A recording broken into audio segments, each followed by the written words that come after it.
dos 4.000. Então, eles estão sempre defasados.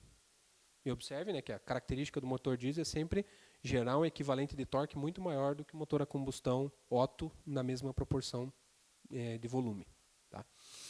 E quando a gente pega a aplicação elétrica do Renault Fluence, nós vamos encontrar essa característica aqui. A máquina elétrica, ela produz torque máximo já a partir do repouso, uma coisa que a gente não tem no motor a combustão aqui. Ó.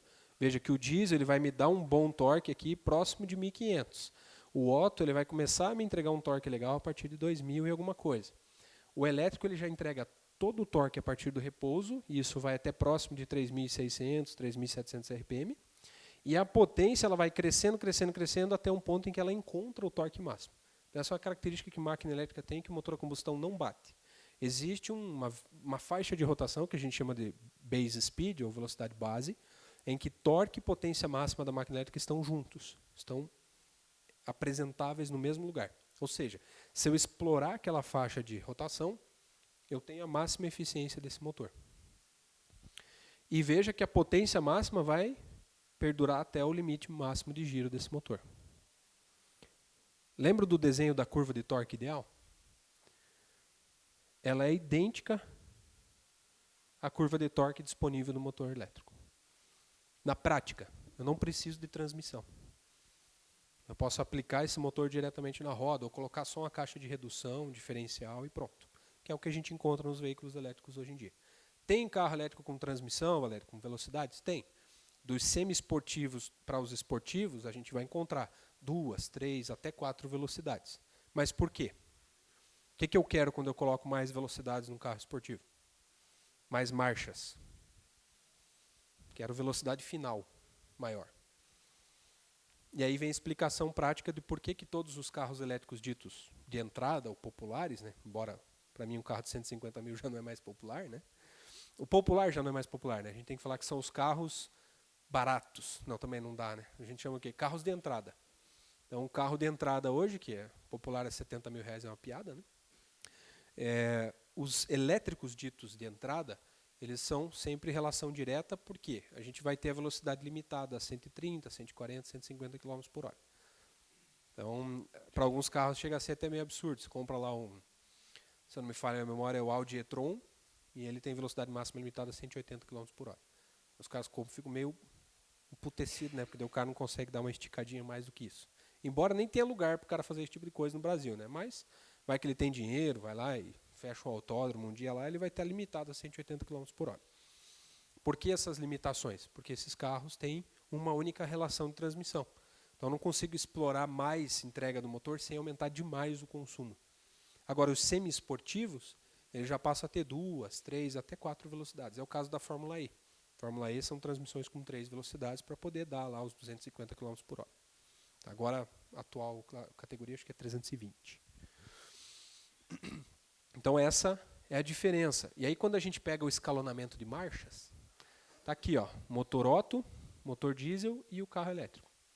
Então o Otto é 5 marchas, o diesel é 6 e o elétrico não tem relação porque é direto. Só tem uma caixa de redução.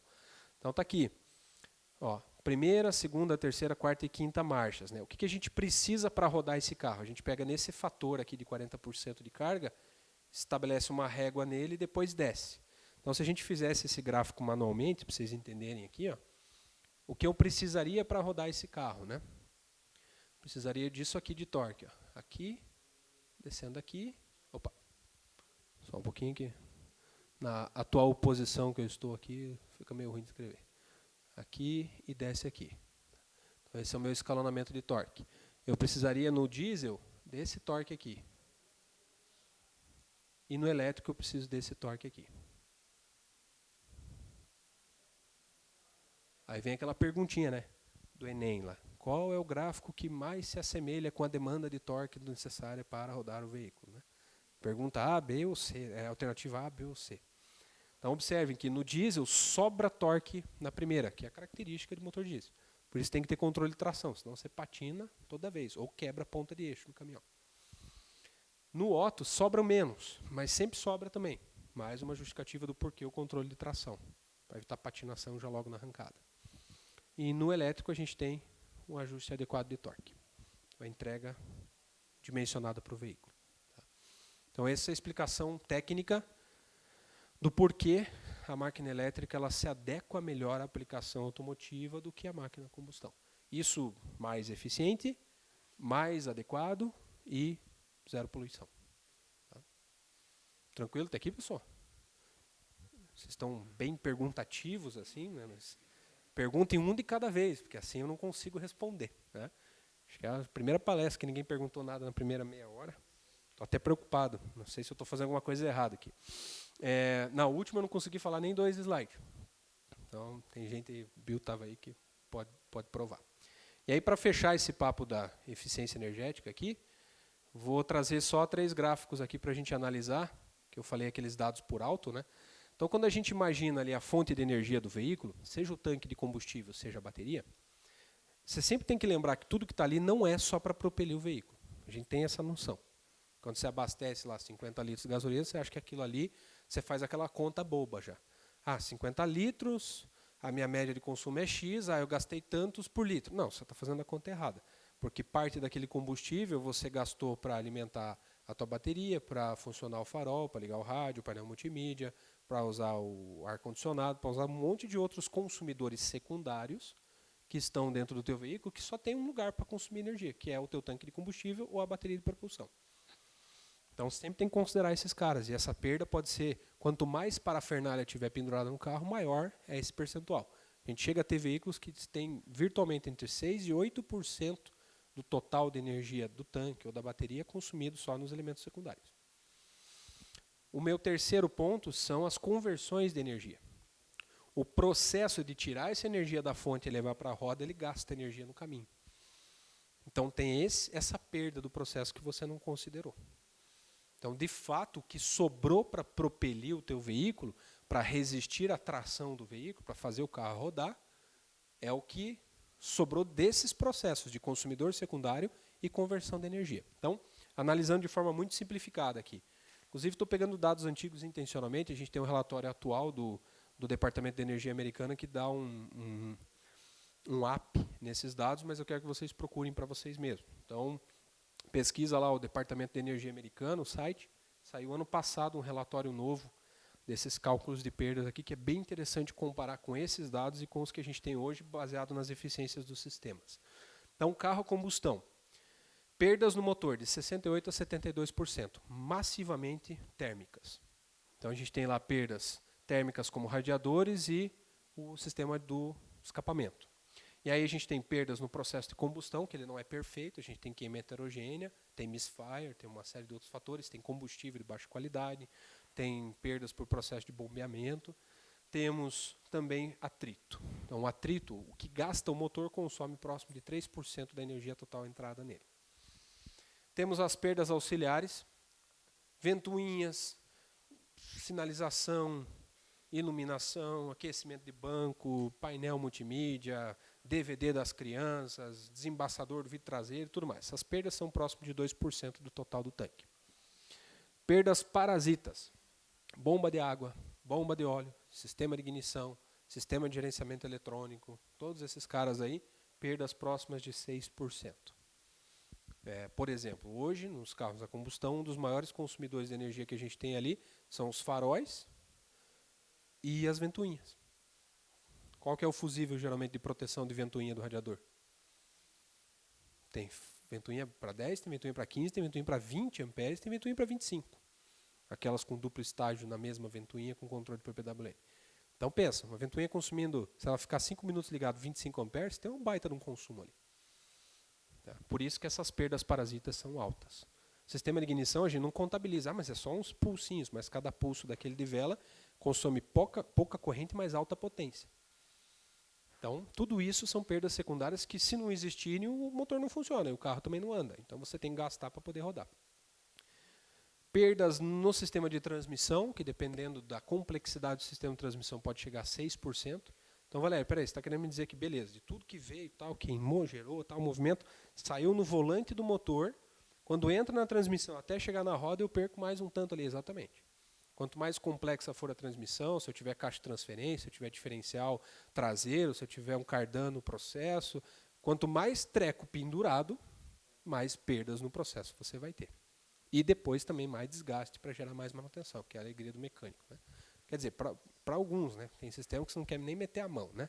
Então, e aí eu tenho as perdas que a gente chama de idle, a perda em marcha lenta, que é o tanto de combustível que você queimou ao longo da vida do teu carro parado. Então lá, parado no semáforo, parado no engarrafamento, parado esperando alguém. Essa perda parada ela é virtualmente 3% do total do teu tanque. E o que sobrou para a roda então? 100% menos isso, menos aquele outro, a gente tem, de fato, na roda, entre 16% e 25% da energia total. O resto ficou. É essa energia que vai rodar o carro lá, que vai vencer o arrasto aerodinâmico, que vai vencer o atrito do solo e vai vencer as forças de aclive e aceleração linear e angular. Quando eu vou para o híbrido, o que muda? Praticamente a mesma coisa. O híbrido é que nem diz um amigo meu, é um troço mais um monte de troço. Porque você tem todo o sistema a combustão ali, continua ali, e aí você bota mais o sistema elétrico para diminuir um pouquinho as perdas. Mas a combustão está ali. Então, se a combustão está ali, continua tendo a perda de combustão, está lá, continua tendo as perdas parasitas, as perdas do processo de transmissão, as perdas auxiliares. Então, estão todas lá, não mudou nada. O que eu começo a ganhar? Eu não tenho mais o idle. O veículo híbrido, todo carro híbrido é start-stop, é o stop-start. Então, parou, desligou. Então, eu já ganhei aqueles 3% que eu perderia. O que mais que eu ganho? O híbrido, como tem parte do sistema de propulsão elétrico, ele vai me dar recuperação, regeneração, ou recovery de energia, ou frenagem regenerativa, como queiram chamar, numa faixa média de 5% a 9%. Tem híbridos que dão até um pouquinho mais. Então, comecei, além de não perder, eu estou começando a ganhar energia que eu ia dissipar em frenagem, por exemplo. Na prática, carros híbridos elétricos consomem muito menos pastilha e disco de freio. Muito menos mesmo. Aí, o que vocês vão encontrar aí, por exemplo? Muito carro elétrico com um tambor na traseira. E já tem fabricante extinguindo o disco de freio e voltando totalmente para o tambor. Ela fala, não é possível. Daqui a pouco a gente está com um freio de madeira. Por quê? O sistema de freio não precisa mais ser tão eficiente porque eu tenho capacidade de regeneração direto no motor. Então o motor freia bastante o carro. Não precisa de um sistema tão poderoso de frenagem. Então qual é a vantagem disso? A gente tem carros híbridos com pastilhas com durabilidade média de 100, 110 mil quilômetros. Carros elétricos com durabilidade de 140 mil quilômetros. Você vai trocar a pastilha por deterioração por tempo e não por desgaste. Ela envelhece. Ela começa a ressecar o material. Então, essa é uma característica prática. E aí a gente tem aqui, indo para a roda, como a gente parou de perder em marcha lenta lá, começa a recuperar um pouco de energia no sistema de propulsão elétrica, a nossa eficiência sobe lá de, no máximo, 25% para próximo de 38% total. Então, essa é a vantagem que o híbrido me dá. E quando eu vou por totalmente elétrico, a coisa muda de figura. Então, não tem mais motor a combustão, só que agora começam fatores novos. Alguém já abasteceu em algum posto de combustível com a mangueira da bomba pingando? Já tiveram essa experiência alguma vez? Você parar no posto, começar a abastecer, e aí o combustível está indo para dentro do tanque, mas tem uma parte do combustível que está pingando no pátio do posto. Ali. Depois você vai lá e paga esse combustível. Já viveram isso alguma vez ou não? Não?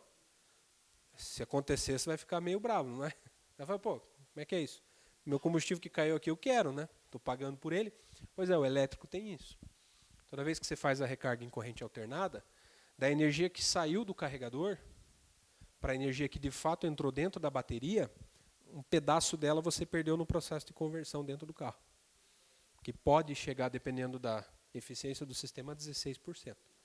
Tá vendo? Então, peraí, você está falando que se a gente fosse converter, se eu estivesse abastecendo 100 litros de gasolina, eu perderia até 16% nesse processo e pagaria por isso. É isso que acontece. Então, sistemas de corrente alternada, eles têm uma perda no processo pelo processo de conversão. Ele vai embora em calor.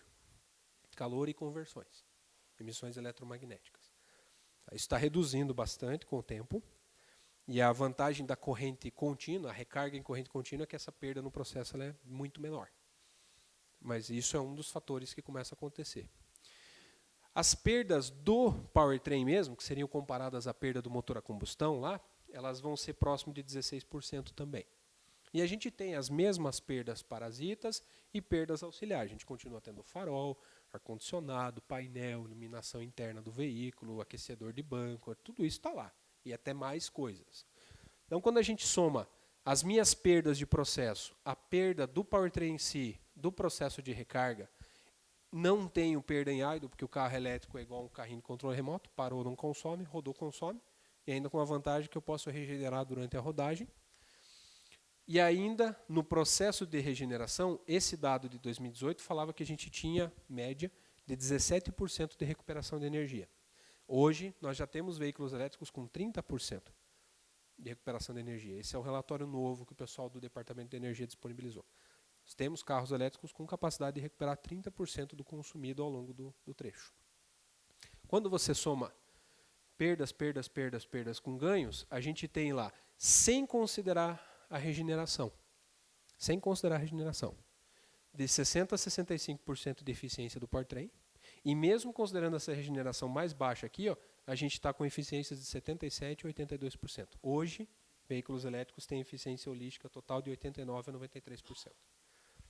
Então, você perde aí, no máximo 10% do total de energia no processo. De tudo que foi para dentro do conjunto de baterias, você perde só 10% em relação à roda.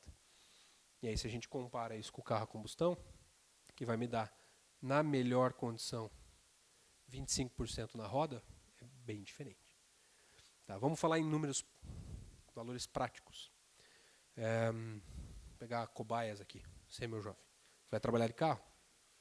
Não? De ônibus? Então, já de moto. Então, mas vamos lá, moto, sensacional. Qual que é a tua média, quilômetro por litro? 35,40. Alguém com a calculadora aí? 35. Então, quanto que custa o quilômetro rodado dele? Vamos pegar 5,50. 5,50 a 35 km por litro. Quanto que dá o quilômetro rodado? 5,50 dividido por 35? Vocês não vão fazer a conta, né? Quanto? 16 centavos. Preciso de um canetão aqui. 16 centavos o quilômetro rodado. Deixa eu anotar aqui para não esquecer. Então, moto. 16 centavos o quilômetro rodado. Pegar alguém que vai de carro. Quem tem um carro mais beberrão aí? Sei, alguém se atreve a compartilhar a média com a gente aí? 6,5 por você? 3. Não, mas daí... Tô falando de carro. Não, o professor tá louco? Tá tirando, né? Tirando... Maré sueca. Então tá, 6,5. Então vamos lá, pessoal. 5,50 dividido por 6,5 dá quanto?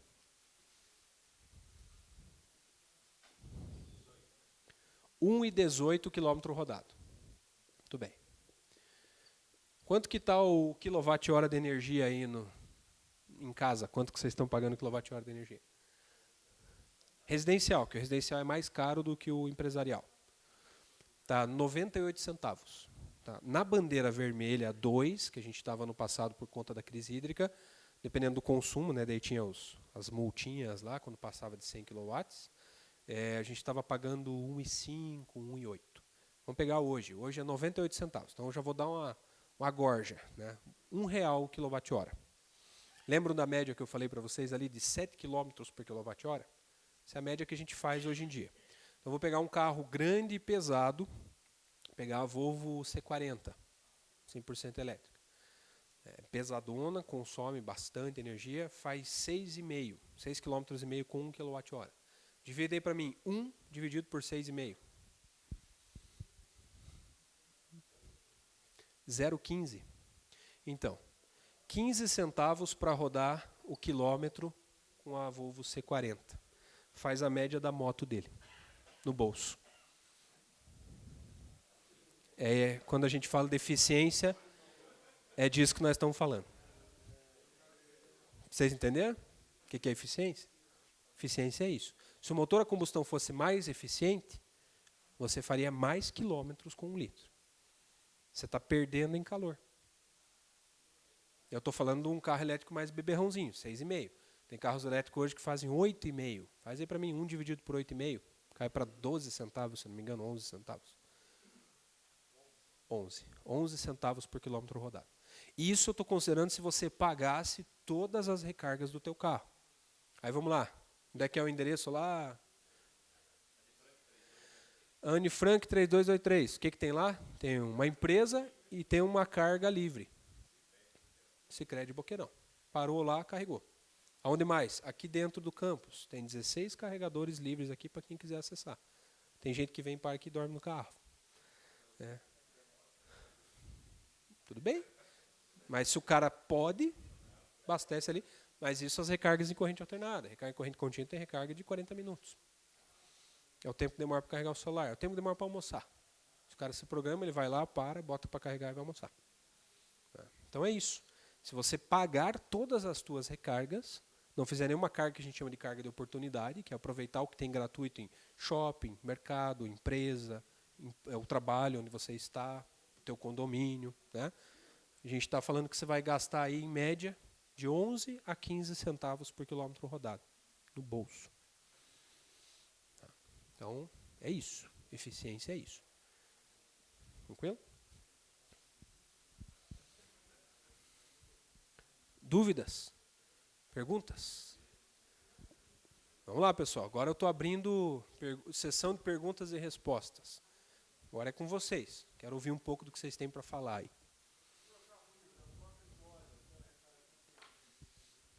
Praticamente a mesma coisa do que os outros modelos do fabricante. Quem que perguntou?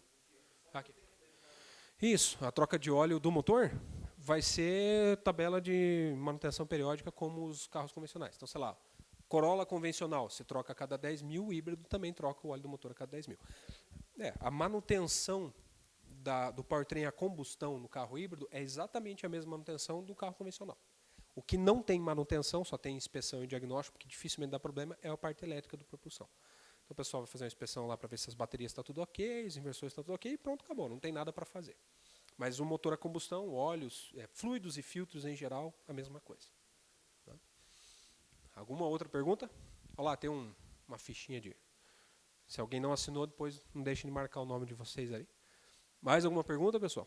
Nenhuma pergunta sobre o processo de recarga, custo?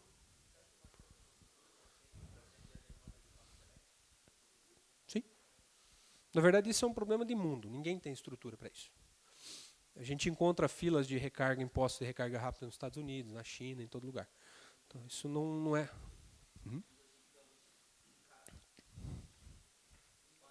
Entendi. Se a distribuição de energia do bairro supre. Então, vamos lá. Tem as respostinhas padrão que a gente tem aí para esse tipo de pergunta, né? Considere a tua recarga doméstica como... Não chega a ser isso. O pessoal fala que, considere que a tua recarga doméstica vai ser mais um chuveiro na tua casa. Não, não é. Porque em Curitiba o chuveiro é de 6.800 para cima, né? Não é um chuveiro igual lá na Paraíba, em Rondônia, né? O chuveiro lá é só o cano, né? Não precisa de mais nada, né? Porque o ano inteiro o inverno mais rigoroso lá é 29 graus, né? O pessoal já fica cheio de blusa. Então, o que a gente tem de recarga doméstica média, né? Acho que hoje o carro que carrega maior potência em casa está na faixa de 4 kW. Mas a média aí é 2.2. 2.200 kW. Então vamos lá. Se for no 220, calculadora, pessoal, acho que nem precisa. 2.200 dividido por 220. Então eu preciso de uma linha dedicada a 10 amperes lá com um DR, com um disjuntor separadinho. A infra comporta. Né? Se for que fosse o dobro, vai ser no 127, mas nem todo carro carrega em casa no 127. Aí é um de 20 amperes. Aí bota a gordura técnica lá de 25% em cima, então você vai colocar uma proteção de 30 amperes. Pronto. Mas a maioria, carregador doméstico do jack está lá no porta-mala dele, vocês podem olhar lá, abre o porta-mala, abre a malinha e olha lá no cabo. Ele é limitado a 16 amperes. Então você sempre vai usar um disjuntor de 20, separado para ele de preferência, tomada doméstica padrão. Para algumas linhas, como é o caso da Volvo, eu acho burrice, eles usam a stack 3 pinos, com uma tomada de encaixe. Aí você instala uma stack 3 pinos, que não tem necessidade nenhuma, porque a stack 3 pinos, se eu não me engano, é para 40 amperes. E o carregador está lá. Eu até perguntei para o pessoal da Volvo e não souberam me responder. Falei, o teu equipamento fala que é até 16 amperes. E por que você botou uma tomada para suportar a guerra da Rússia? Porque é uma tomada para 40 e o carregador para 16. tem alguma coisa errada, não tem? Se o padrão Dilma, ABNT, 20 amperes, atende 20 amperes, se o equipamento é para 16, eu posso usar o padrão nacional. Isso, aí vem a indústria do adaptador. Benjamin CA, né? Benjamin Corporation. Né? Então, é isso. Mas a tomada doméstica, a infraestrutura de carga doméstica atende super bem. 20 amperes eu posso usar o mesmo fio que eu já uso lá, um fio 6, e sem problema nenhum.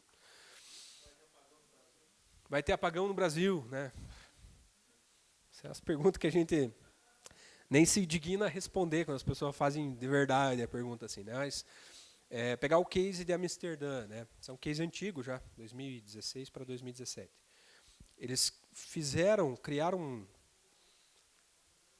alguns incentivos, algumas políticas públicas na cidade de Amsterdã para resolver o problema do pico fora de pico. Porque a história da distribuição de energia é em 30 segundos. Né? Nós temos um problema. Por que a gente tem que construir muita hidrelétrica, muito termoelétrica, muito... Porque o nosso problema não é o fornecimento de energia médio. Nosso problema são os horários de pico. O apagão acontece no horário de pico. Por quê? Porque tem 2 janelas do dia, elas estão ficando cada vez maiores, mas existem 2 pontos do dia, das 5 até as 9 e mais ou menos das 5 horas, às 4h30, que ela vem engordando.